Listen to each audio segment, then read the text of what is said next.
जैसे कुंदुक का प्रहार करा, भगवान शंकर सौंदर्य देखकर उनको आगे भगवान शिव की कथा कहती है।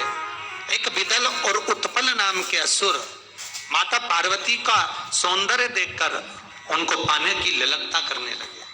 तब भगवान शंकर के पुत्र श्री गणेश जी महाराज बैठे थे, जिनने कुंदुक माता पार्वती को दिया और पार्वती जी ने उस कुंदुक का प्रहार करा।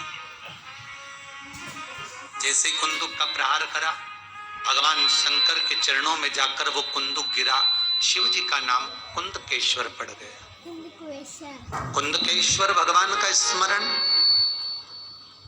जिसकी प्रॉपर्टी नहीं बिक रही हो, कोई प्लाट, कोई जमीन, कोई जायदाद का लफड़ा चल रहा हो, परेशानी चल रही हो, और कोई फ्लैट है, कोई मकान है, या तो खरीदना है या बेचना है और वो बिक नहीं रहा, तो कुंदकेश्वर भगवान का स्मरण करना महाराज। 5 कमलगट्टे, 5 हल्दी की गठान, हल्दी की गांठ और 5 कमलगट्टे। अगर किसी प्लाट को, फ्लैट को, जमीन को बेचना हो तो कुंदकेश्वर का नाम लेकर 5 कमलगट्टे, 5 हल्दी की गठान, कुंदकेश्वर का नाम लेकर उस जमीन में, उस मकान में, उस फ्लैट में डाल दीजिए। वो जमीन, वो फ्लैट, वो मकान जिसको बेचना है वो 3 महीने के अंदर बिक जाता है। कुंदकेश्वर का भगवान शिव के कुंदकेश्वर नाम। और कोई वस्तु हमें खरीदना है, कोई मकान, कोई जमीन, कोई जायदाद हमें खरीदना है और वो मिल नहीं रही है, आप बहुत प्रयास कर लिए, तो महाराज 5 कमलगट्टे के साथ में 5 लो, 5 कमलगट्टे और 5 लो, कुंदकेश्वर का नाम लेकर जो चीज हमें खरीदना है, जो प्राप्त करना है, वहां पर डाल दिया जाए महाराज।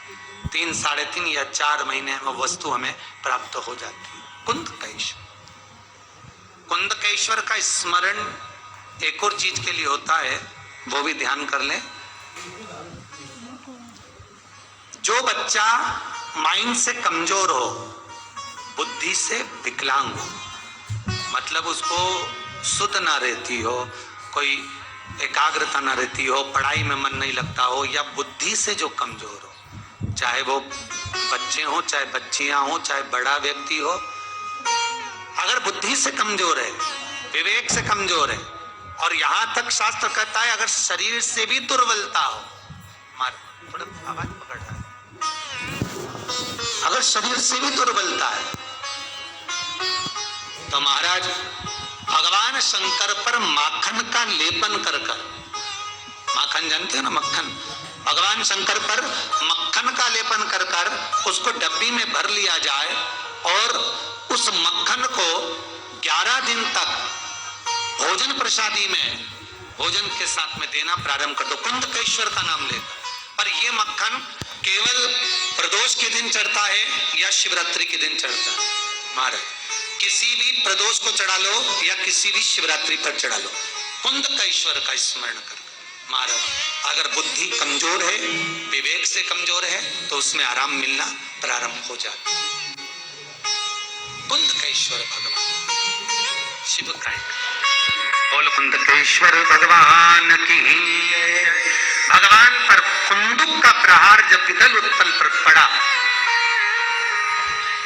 और विदल उत्पल पर जब कुंदुक मारा गया, कुंदुक मारते ही भगवान शंकर के चरणों में जाकर वो गिर गए, तो शिव जी का नाम कुंदकेश्वर हो गया। कुंदकेश्वर।